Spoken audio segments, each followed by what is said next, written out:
Hello everybody, welcome back. So this is Sia Rishabh Baid. So this is our episode number 2 of how to clear, what is the strategy to clear your CA final examination. In the previous video, we had discussed about how my marks got increased from just 35 to 58 in the toughest audit paper. That video got good views and thank you so much for your love and support. In this video, we will discuss how my marks in AFM got increased from 31 to 64 in the toughest AFM paper. इस बार का जो AFM का paper था, you ask to anybody, you go and speak to anybody जिसने paper लिखा था, जिसने नहीं भी लिखा था, everybody का सभी यही का ओपिनियन था कि पेपर डिफिकल्ट था. What was the reason? क्योंकि lot of reverse calculation questions were being asked.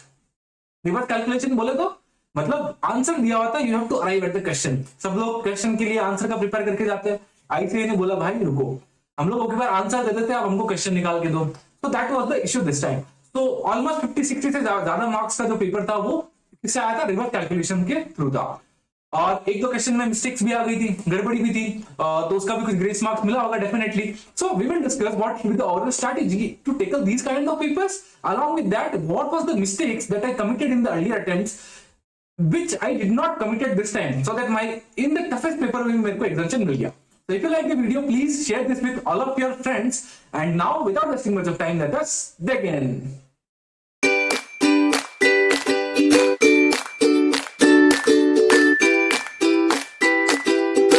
So now let us start.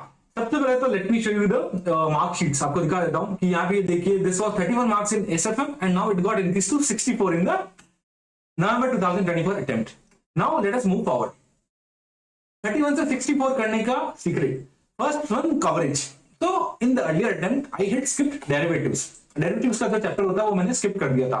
अब मेनी पीपल विल से कि you are a fool, why did you skip such an important chapter. But क्या करें, कभी कभी क्या होता है कि बुद्धि भ्रष्ट होती है ना, तब ऐसा ही होता है.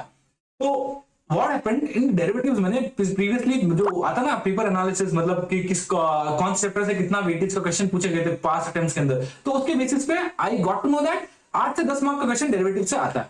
तो आई थॉट कि इतना बड़ा चैप्टर है, 8-10 मार्क के लिए छोड़ देते हैं and let us do all the chapters, other chapters properly. तो क्या हो गया, पेपर के अंदर आप देखोगे, पेपर उठा के देख लेना नवंबर 23 का, उसके अंदर जो डेरिवेटिव्स का पार्ट था वो 30+ मार्क्स से भी डेरिवेटिव्स के क्वेश्चन आ गए थे. तो किस्मत खराब थी, एक तो मैं छोड़ के गया derivatives and it was 30+ marks in the November 23 attempt. तो भाई साहब पेपर देखा, हालत खराब हो गया. हर क्वेश्चन के अंदर डेरिवेटिव्स का पार्ट आ रहा कहीं ना कहीं. तो अल्टीमेटली एंडेड अप कि जो मेरे को क्वेश्चन आ रहे थे वो भी मैं गलत करके आ गया. तो मेरे को फाइनली 31 मार्क्स ही मिले एएफएम के पेपर के अंदर, एसएफएम के पेपर के अंदर in November 23. Now if I tell you कि इस टाइम मैंने डेरिवेटिव्स को पूरा प्रॉपर्ली करके गया था. इन नवंबर 23 मैंने थियरी के ऊपर भी ज्यादा ध्यान नहीं दिया था, और उस अटेम्प्ट में 15 से 20 मार्क्स के बीच में थियरी आया था. As far as I can recall 15 से 20 मार्क का थियरी आया था, वो मैं छोड़ के गया था. तो वो भी I was not able to write it properly. तो एक सेकंड मिस्टेक वो हो गया कि थियरी पे ध्यान नहीं दिया. सबसे पहले तो सिलेक्टिव स्टडी कि भाई डेरिवेटिव्स को छोड़ देते हैं एंड थियरी को छोड़ देते हैं, बाकी सारे चैप्टर्स को कर लेते हैं. लेकिन किस्मत खराब थी और पूरा का पूरा पेपर उससे भरा हुआ आ गया था. Now this time I tried to cover 100%, पूरा का पूरा भाई जितने भी चैप्टर्स है सारे के सारे चैप्टर्स को आप करके जाओ. बिजनेस वैल्यूएशन का चैप्टर नया ऐड हुआ था, वो भी करके गया था. थियरी चैप्टर्स को पूरा अच्छे से प्रायोरिटी दिया था. हालांकि नवंबर 24 के अंदर सिर्फ 4 मार्क का थियरी क्वेश्चन आया था और एक 2 मार्क का कोई एमसीक्यू आ गया था, तो आई विल नॉट से, बट इतना ही आया था. लेकिन your strategy should be complete, ये फोकस थियरी के ऊपर अच्छे से फोकस करना चाहिए, क्योंकि थियरी एटलीस्ट आपको 15 से 20 मार्क का एग्जाम में मिलता है. अगर आप उसके अंदर 70% 60% भी स्कोर करते हो तो आपका मार्क्स 15 मार्क्स तो आपके फाइनल हो जाते हैं, कहीं पे भी नहीं जाएंगे. That is what you should be looking forward, right. तो 12 से 15 मार्क्स आपको थियरी के अंदर पक्का मिलेंगे. बाकी कोई भी चैप्टर को छोड़ने का मत सोचना. कोई भी चैप्टर से किसी भी अटेम्प्ट के अंदर ज्यादा क्वेश्चन पूछ सकते हैं. May 24 के अंदर फॉरेक्स से बहुत लिमिटेड क्वेश्चन आए थे. आई थिंक कोई 4-5 मार्क का क्वेश्चन आया था. ठीक है, पूरा का पूरा पोर्टफोलियो से भरा हुआ था क्वेश्चन पेपर. तो दैट इज व्हाट कि एक चैप्टर के ऊपर रिलाई मत करो, सारे के सारे चैप्टर्स को कवर करना है, including theory more specifically. So this is the first mistake that I committed. Second, focus. अब आपको क्या करना है, सारे के सारे चैप्टर्स के ऊपर फोकस करना है एंड थियरी को भी ध्यान में रखना है. Writing practice is must compulsory. नवंबर 24 का जो पेपर आया था उसके अंदर जिसने अच्छी राइटिंग प्रैक्टिस की थी ना, उसको तो कोई भी इश्यू नहीं आया होगा. बिकॉज क्या होता है कि हम लोग एक क्वेश्चन करते हैं, उसके बाद में 3-4 क्वेश्चन को एक बार देख के छोड़ देते हैं. लेकिन more and more writing practice आप जितना ज्यादा करोगे ना, उससे आपको क्या होगा, उससे आपका कॉन्फिडेंस बिल्डअप होगा.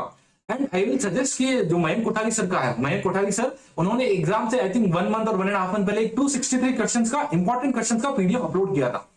आई एम नॉट रिकमेंडिंग कि वो बेस्ट है कि अदर फैकल्टीज बैड है, no, this is I am telling from my personal experience. उन्होंने जो 263 क्वेश्चंस का जो पीडीएफ दिया था दैट वाज द बेस्ट। उसके अंदर अगर आपने वो 263 क्वेश्चंस बराबर से एक बार, दो बार, तीन बार अगर आपने उनको अच्छे से सॉल्व किया है, देन डेफिनेटली आपको एएफएम में एग्जाम्शन लाने से कोई नहीं रोक सकता। That is what I am committing to you.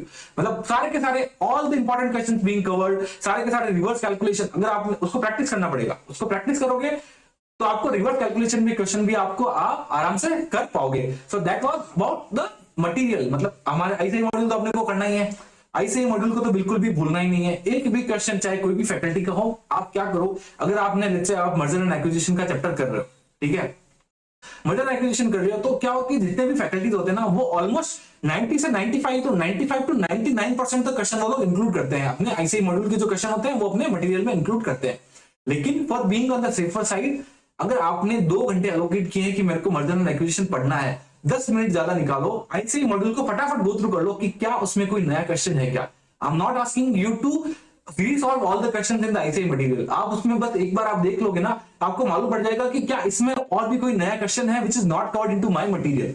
तो that should be your strategy कि आपको आईसीआई मॉड्यूल पूरा नहीं करना है, मतलब करना है बट इसको स्मार्टली करना है कि अपने फैकल्टी ने जो दिया है वो सब कर लिया अपन ने। नाउ आईसीआई मॉड्यूल के अंदर जाओ, आपको 5-10 मिनट लगेंगे क्योंकि वो सारे फैकल्टीज, ऑलमोस्ट सारे फैकल्टीज सारे के सारे क्वेश्चंस कवर करके रखते हैं। कभी कभार एक दो क्वेश्चन भूल में छूट जाता है, तो दैट यू शुड फोकस कि कहीं वो छूटा हुआ क्वेश्चन है तो आप उसको भी ट्राई टू कवर अप करो, क्या पता वो एग्जाम के अंदर आ जाए। So that should be the coverage part, मतलब आपको कवरेज करना ही पड़ेगा, ठीक है। Now should you go ahead with ABC analysis, time कम है तो ही जाना, अदरवाइज पूरा का पूरा करके जाओ मेरे भाई, नहीं तो कहीं पे भी ऐसे ही कोई भी पैटर्न के हिसाब से पूछ सकता है, आपको फंसा सकता है, ठीक है। मेरे साथ एक बार हो चुका डेरिवेटिव्स के अंदर, नहीं तो मेरा नॉर्मल 23 वाला अटेम्प्ट ही निकल जाता, लेकिन उसकी वजह से खाली एएफएम में ऑडिट में पास हो गया था, सब में पास हो गया था, लेकिन एएफएम की वजह से मेरे को पूरा का पूरा ग्रुप वापस देना पड़ा था। So that you should also take care properly कि भाई एक छोटी सी गलती की वजह से आपके 6 महीने खराब हो सकते हैं, ठीक है। एबीसी एनालिसिस करो, टाइम कंस्ट्रेंट है तो ही, अदरवाइज सारे के सारे चैप्टर्स को इंक्लूडिंग थ्योरीज को बरोबर से करके जाओ, ठीक है।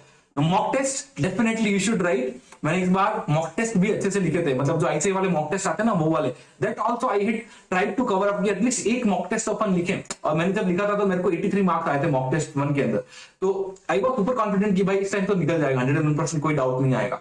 And the second mock test जब आया तो मैंने उसको सॉल्व नहीं किया, जेन्युइनली टेलिंग, मैंने बस खाली एक बार उसको ग्लैंस किया कि क्या कोई नया क्वेश्चन है क्या उसके अंदर, दैट्स ऑल आई डिड। तो एक एटलीस्ट 1-2 बार आप ट्राई करो, कोशिश करो कि आप एक मॉक टेस्ट भी लिख के आओ। अभी हाउ मेनी अटेम्प्ट्स के आरटीपी एमटीपी जो होता है ना आईसीआई मॉड्यूल के, जो अपने टीचर के जो फैकल्टीज के जो मटेरियल आते हैं, जो क्वेश्चन बैंक्स आते हैं, उसके अंदर ऑलमोस्ट सारे अटेम्प्ट्स के आरटीपी एमटीपी कवर रहते हैं, लेकिन जो आपका अटेम्प्ट होने वाला है वो उसमें इंक्लूडेड नहीं होगा, क्योंकि वो जो प्रिंटिंग हुई थी वो 6 महीने या 1 साल पहले हुई होगी। तो आपको एटलीस्ट आपका जो अटेम्प्ट है वो वाले आरटीपी एमटीपीज और उसके प्रीवियस वाले आरटीपी एमटीपीज को तो कवर करना ही करना है, सारे के सारे कवर करके जाओ। एक आध क्वेश्चन भी आ गया तो आपका तो काम बन जाएगा, ठीक है। नाउ की मिस्टेक्स, स्किपिंग डेरिवेटिव्स, मेरा क्या की मिस्टेक किया था, सबसे पहले डेरिवेटिव छोड़ के गया था, एबीसी एनालिसिस के भरोसे गया था और 30 मार्क्स से ज्यादा का डेरिवेटिव्स आ गया था एग्जाम के अंदर, तो मेरी तो हालत खराब हो गई थी। नाउ फोकस नहीं किया था थियरी के ऊपर, answer not presented as per ICI material, सबसे बड़ी मिस्टेक। मैं जब सर्टिफाइड कॉपीज आई ना, आई विल शो यू कि मेरा प्रीवियस अटेम्प्ट का और इस अटेम्प्ट का कंपैरिजन, कि प्रीवियस अटेम्प्ट के अंदर एक क्वेश्चन आता है आईसीआई मटेरियल के अंदर, उसको टेबल फॉर्मेट में दिया हुआ है, सेम टू सेम मेरा और आईसीआई मटेरियल का आंसर आप चेक कर लेना, जो मेरा कॉपी उसके अंदर आपको बरोबर से लिखा हुआ मिलेगा। अर्लियर अटेम्प्ट की मैं बात कर रहा हूं, answer dot to dot match हो रहा है, लेकिन क्योंकि मैंने उसको टेबल फॉर्मेट में नहीं डाला था, उन्होंने मेरे को सिर्फ 50% मार्क्स दिए उसके अंदर। मतलब अगर 6 मार्क्स का क्वेश्चन था तो मेरे को सिर्फ 3 मार्क्स दिए थे और 3 मार्क्स उन्होंने काट लिए। समझो आप कितना बड़ा मतलब प्रॉब्लम हो सकता है, 3 मार्क्स से आपका एग्जामिनेशन छूट सकता है, ठीक है। तो that also you should take care. मतलब आईसीआई के, ऐसा नहीं बोल रहा हूँ कि आईसीआई का पूरा कॉपी करो, लेकिन आईसीआई का जो फॉर्मेट है जहां पर उन्होंने टेबल में सॉल्व किया तो उसको आप कोशिश करो कि टेबल फॉर्मेट के अंदर ही सॉल्व करो। तो that should B basically ICI module के हिसाब से आपको प्रेजेंटेशन बरोबर से करके आना है एग्जाम के अंदर, and it should be clearly readable. Alright, lack of writing practice बहुत कम किया था, क्योंकि दोनों ग्रुप एक साथ में देने थे, एक ग्रुप निकल गया दूसरा नहीं निकला, क्योंकि राइटिंग प्रैक्टिस नहीं हो पाई थी दूसरे ग्रुप की अच्छे से। तो दैट वाज इशू।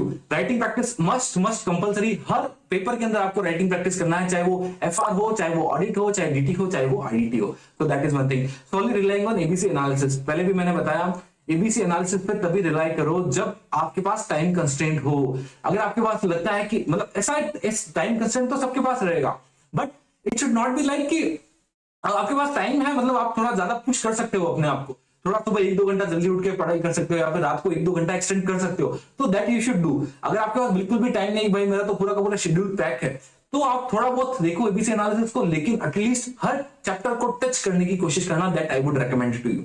ठीक है, that was all about the AFM part.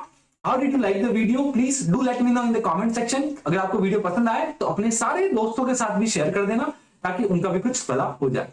That was all about from my end. Thank you so much for watching. Thanks a lot.